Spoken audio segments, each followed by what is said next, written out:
Lunchables have been removed from the U.S. National School Lunch Program. A police officer was suspended for 2 weeks for throwing away a piece of a victim's skull. And Japan has proposed a ban on women marrying after the age of 25 to boost the birth rate. And these are the weird stories on Weird AF News, the only daily weird news podcast recorded by a comedian inside a closet. It's a closet, and it smells nice. Lunchables have been removed from the U.S. National School Lunch Program. Lunchables will no longer be on the menu at schools around the U.S. This is according to Kraft Heinz, which is the company that produces Lunchables. They made this announcement that they're going to remove the meal kits from the school lunch program. You guys all familiar with Lunchables? Lunchables are prepackaged. They call them meals, but they're really just snacks. They include meats, cheeses, crackers, a little chocolate in there. They're not very nutritious. They're a little poisonous, I believe. I think they're poisonous. Correct me if I'm wrong. Are Lunchables poisonous? I know we give them to the kids, but they just don't look right. There's something off about the meat. There's something off about the cheese. There's something off about the crackers. There's just something off about all of it being served in this plastic container. There's so much sodium in a Lunchable that you could just store it on a shelf for probably 30 years and it would just look unchanged. Let's find out what the deal is, why they're pulling it off the shelves. Did they finally admit that they're not healthy? The company pulled the product because demand did not reach its targets. Oh no, it's for financial reasons. It's not because anyone gives a damn about the kids. How sad. It didn't reach their financial targets, but they plan to revisit the idea in the future. Please don't revisit it. Kraft Heinz Company, please don't revisit it. Can't the government step in or something? I mean, although, thankfully our new president, cares about the children and education. I'm sure he'll do something. It's more like prepare for no national school lunch program whatsoever. Now, it also says here, in addition to them not making any money off it, Consumer Reports tested the school versions of this Lunchables snack and found high levels of sodium, lead, and cadmium. Oh, that's not good. All of that is probably the real reason why these things shouldn't be just fed to the children. Anybody up on these ingredients here? This Lunchable stuff, this is no bueno. It's like a rancid mystery meat, some lead crackers, and some cadmium cheese. I mean, it really shouldn't be legal to even call that food in the first damn place. Mama, if you were to judge whether or not we care about our children by what's going on in the U.S. schools, you would come to the conclusion that the answer is not very much. So sad. And man, I've been all over the world, and I mean, I've never seen a culture so hostile to its children. It's so sad. It's just so sad. They haven't got a chance. Not to worry though. The American children can still get their daily dose of lead and cadmium through the drinking water that we're offering. So that's nice. You got to look on the bright side of everything, guys. Jonesy, why did you get a vasectomy? The article defines the National School Lunch Program for those of you who live in another place, aren't familiar with it. In the U.S., this is a federally assisted program that provides low-cost and free nutritionally balanced lunches for the students. It serves nearly 30 million kids, according to the U.S. Department of Agriculture's Food and Nutrition Service. 2 types of Lunchables were brought into the school lunch program last year. I don't know how this got. I mean, obviously, lobbyists is how this happened. Turkey and cheddar cracker stackers and extra cheesy pizza. Yeah, I've seen that extra cheesy pizza. It's not even pizza. It's still crackers, but like it's got pepperoni and these aren't even real lunches. It's more of a snack. It's cheese and crackers at the end of the day, and it's low quality of that. It's so, I mean, you can't get proper nutrition from this at all. Consumer Reports also stated that these Lunchables served in the schools that were created specifically for the school lunch program contained even higher levels of sodium than those available in the grocery store. Well, that's great. Consumer Reports also found lead and cadmium, or both of them, in all of the Lunchables kits, although none of the kits exceeded any federal limit. Still, it's lead. There's no safe level of lead for children. You out of your mind? How did they determine a safe level of lead? Lead stays in your body and builds up over time. Even extremely low levels of ongoing exposure to lead will eventually become toxic. So I don't know where they're getting these safe levels of lead. Wow. I guess it's still okay to hate the children. So I think that's what this says. Our study shows that it's still okay to hate and punish the children for doing nothing, for just being born here. That's all. But don't worry, guys. I've been monitoring closely the individuals that Trump is nominating to work in the White House with him, and I just have a feeling things are just going to get so much better. So don't fret, guys. Things are going to turn around. You can be sure. Who knows? Maybe even RFK Jr. will be in charge of the FDA, and the kids can get raw bison meat for lunch.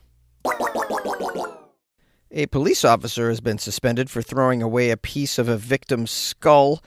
This story is out of Quebec.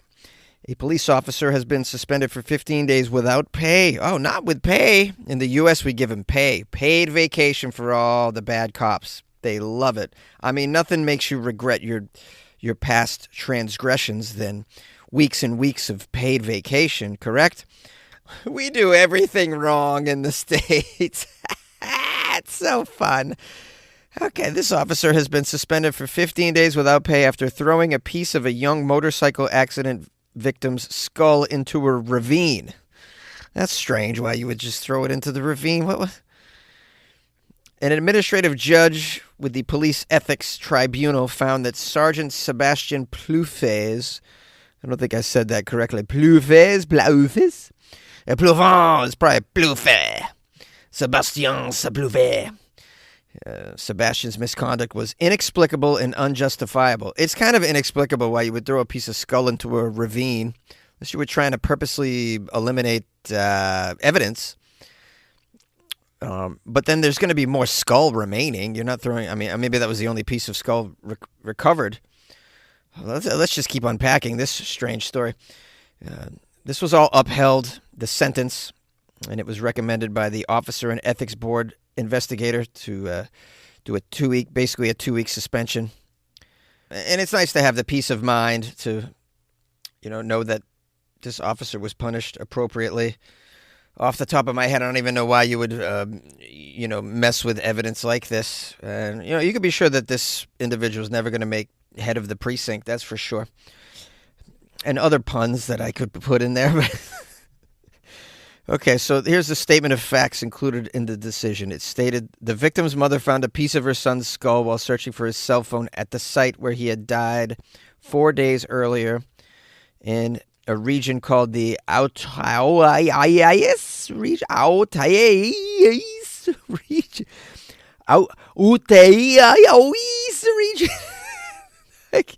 I've never seen so many vowels in a row. Listen to this. O-U-T is the beginning of it. Then it's A-O-U-A-I-S. That's 1, 2, 3, 4, 5 vowels in a row. It's 7 vowels out of 8 letters total here. Okay,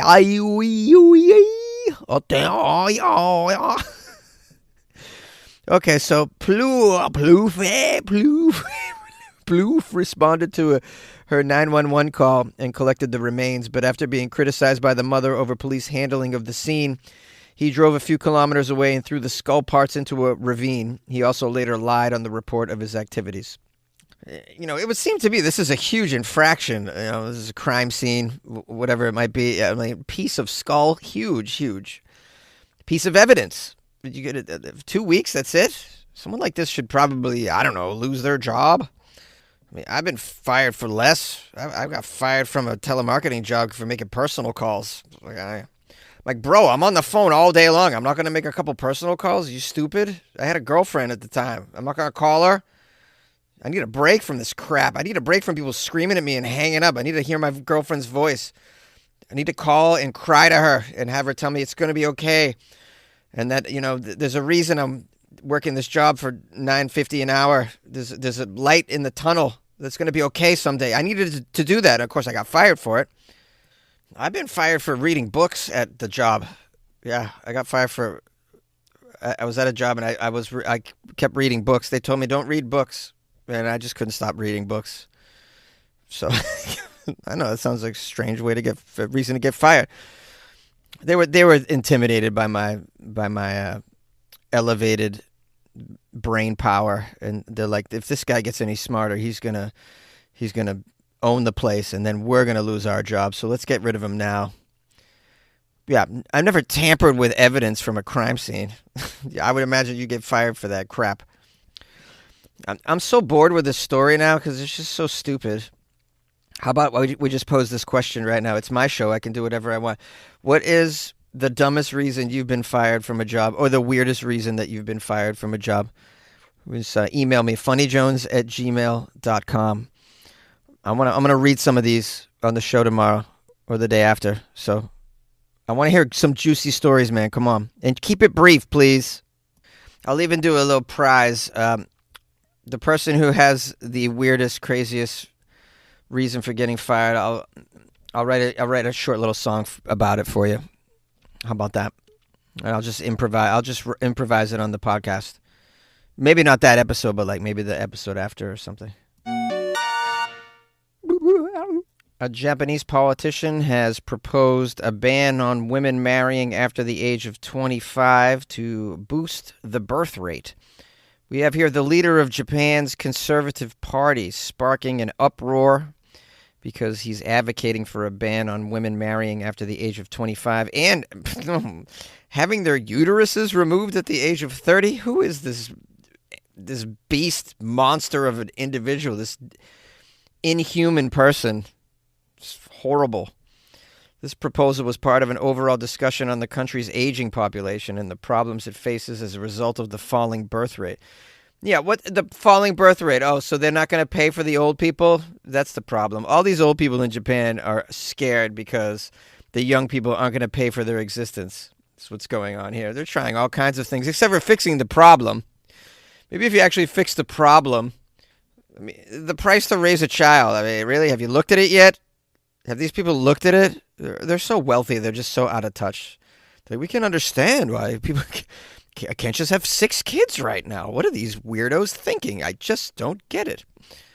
Yeah, have you seen the price of a tomato, dude? Take a look at the price of a tomato, dude. And then you come back and tell me how many babies you want to have when you're at our low income level. Now, the name of this monster is Naoki Hayakura, the Conservative Party leader. He said, it's in a YouTube video apparently, he was being interviewed. He proposed prohibiting women from getting married after the age of 25 and having forced hysterectomies at the age of 30. He argued that by doing this, the dropping birth rate would be reversed and they would be encouraged to have children. The politician also suggested barring women from attending college after the age of 18, allegedly in order to concentrate on having more children. Just more children, more babies. We need slaves, baby slaves. We're running out of baby slaves. What are we going to do? This guy sounds like an evildoer from like a terrible cartoon. This proposal comes after previous divisive decisions or policies to promote marriage and reproduction, such as incentives for women to marry men from rural regions, which were also criticized for being too straightforward and tone deaf. I'll tell you, this is how you do it. You have $500,000 per kid. People be having babies if you offer $500,000 per kid, right? Shoot, I would consider it if you offered me $500,000. Why not? I mean, it'd be nice to own a piece of a home in Los Angeles, maybe a 1/3 of a home. That'd be pretty cool. And, may I also point out how strangely stupid his plan is? Because, I mean, women in Japan are like, oh, so all I got to do is not marry the thing I don't even want to do? Okay. You're going to give me a free hysterectomy? Nice. They don't want to have kids anyways. Like, your approach is stupid, sir. You want to aware how dumb this is? You think they're gonna get to the age of 24 and like FOMO into marriage? And then right before they turn 30, FOMO into having a baby. Is it what you think is going to happen with your stupid policy suggestions? Thank goodness this isn't going to happen. You could see it happening in other places, but I doubt it's going to happen in Japan. I tell you, I feel really bad for women all over the world, man. It's just like in most countries, it's just terrible. Governments, even my own at times, they just see them as baby incubators. And just for the record, I also disagree with the premise that we keep seeing that falling birth rates is a bad thing. It's not a bad thing. People are so concerned at not having birth rates keep to the replacement level. Am I the only one who thinks that this is better to have falling birth rates? Have you seen how difficult it is to get a job right now? Have you seen the rate in which jobs are being lost to automation, to AI, to robots? They just introduced Waymo self-driving cars in Los Angeles now. This is like the second or third major city. So one step closer to not even being able to get like an Uber gig. Like, the writing's on the wall as far as joblessness is gonna go.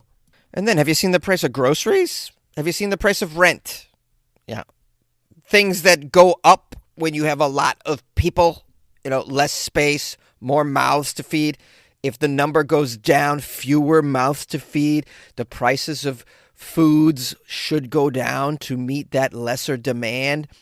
The roofs over the heads, you have fewer heads that need roofs over the heads.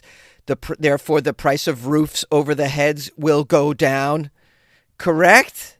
I mean, I'm only public school educated, and I had and I probably had a lot of lead in my food, but this all makes sense to me. Fewer people, more affordability. This is why I say, because I've had a vasectomy, I'm doing my part. Some heroes don't wear capes, guys, is what I'm saying. You're welcome. Hopefully tomato prices will come down, and I'm contributing to that. You're welcome.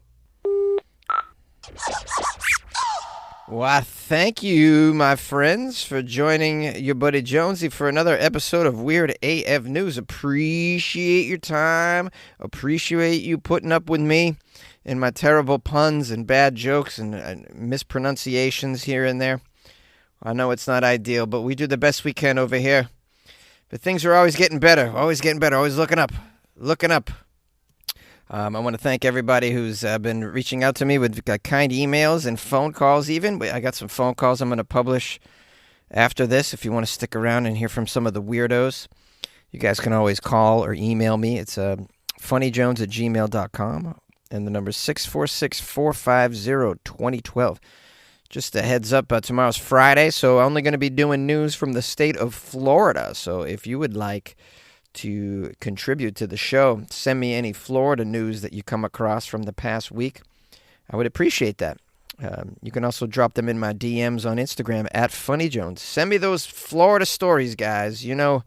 We love those Florida stories for the Friday episode. Maybe you're new to the podcast. You didn't know I did that. But yeah, on Friday, it's just weird news from Florida. That's right. All right, let's not waste any more time and get into these phone calls. We'll see you tomorrow for Florida Friday. Hello, fellow weirdos. It's Michael calling from Iowa City, and we're quickly approaching Thanksgiving here, which means it's time for the 4th annual Thanks for Giving campaign for Jonesy, which means we are all grateful for him, having him in our lives every day and bringing us cheer in so many ways, laughter, love, and joy.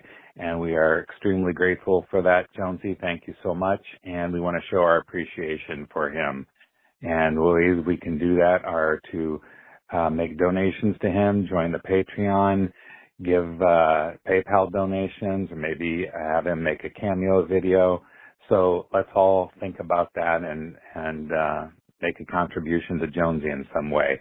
I've had a real challenge the past 5 months. My mother's had major heart issues. She's had 4 procedures, but she's come through them. She's on the road to recovery, and so she's 88 years old, and she'll be with us for Thanksgiving and Christmas, and that's a blessing. So everyone think of what you have to be happy for in your life, whether you're happy with the election results or not.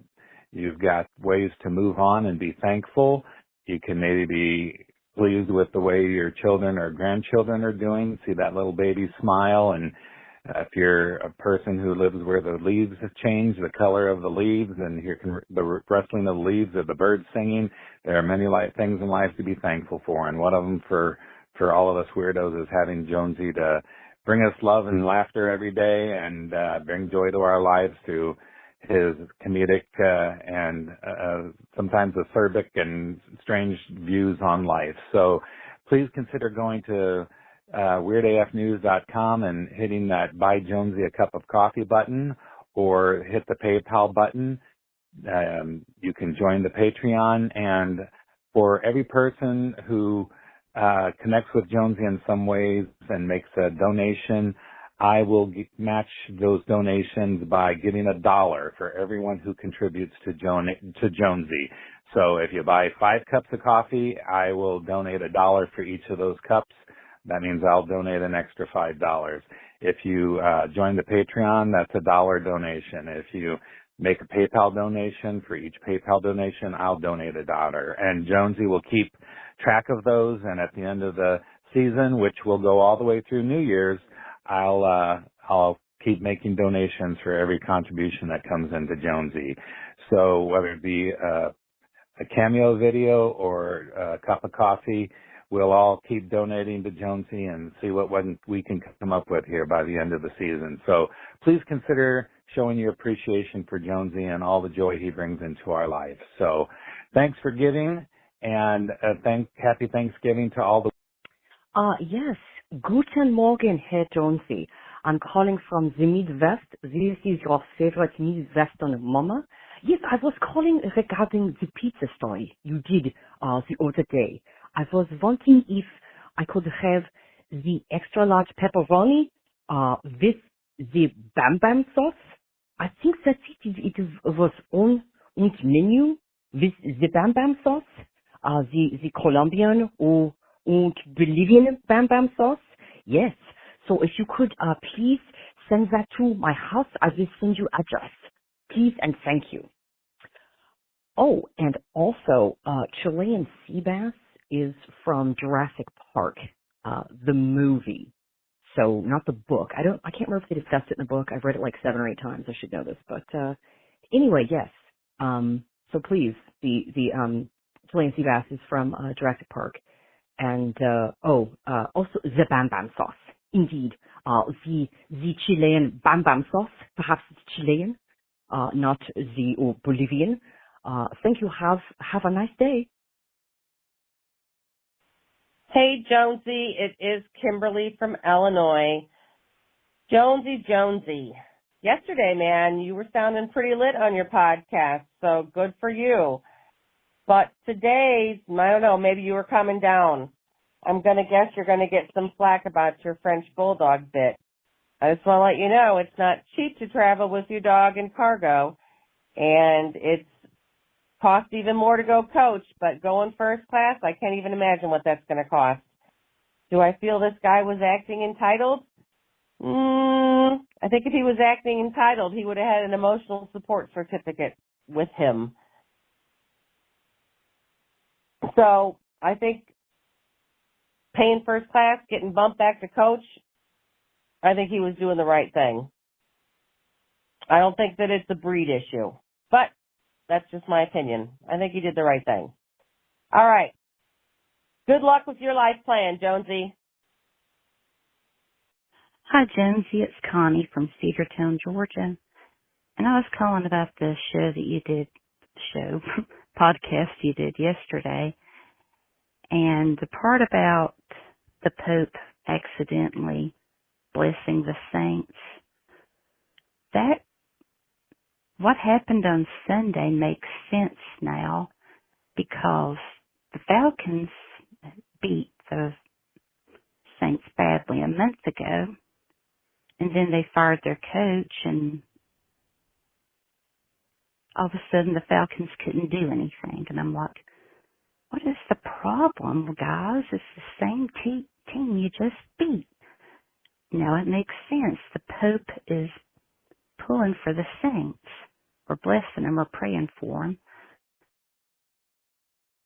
If it's accidental, but still, I think the difference is divine intervention. And I thought, well, he needs to kind of spread it around a little bit. But, oh, well, we can't pick and choose what he does, though. But I just thought that was so funny. And the Patriots won, so that was cool. The Browns, well, I think they're better now with Jameis. It's just, I don't know what else they can do, but definitely a better choice with Jameis over Deshaun Watson, even though he's injured. But anyway, so hopefully all the teams will get better and all three of them will win this weekend. We can cross our fingers and hope. And, well, I guess that's it. I can't think of anything else. So, love you, Jonesy. Love all the weirdos out there. And I'll talk to y'all later. Bye.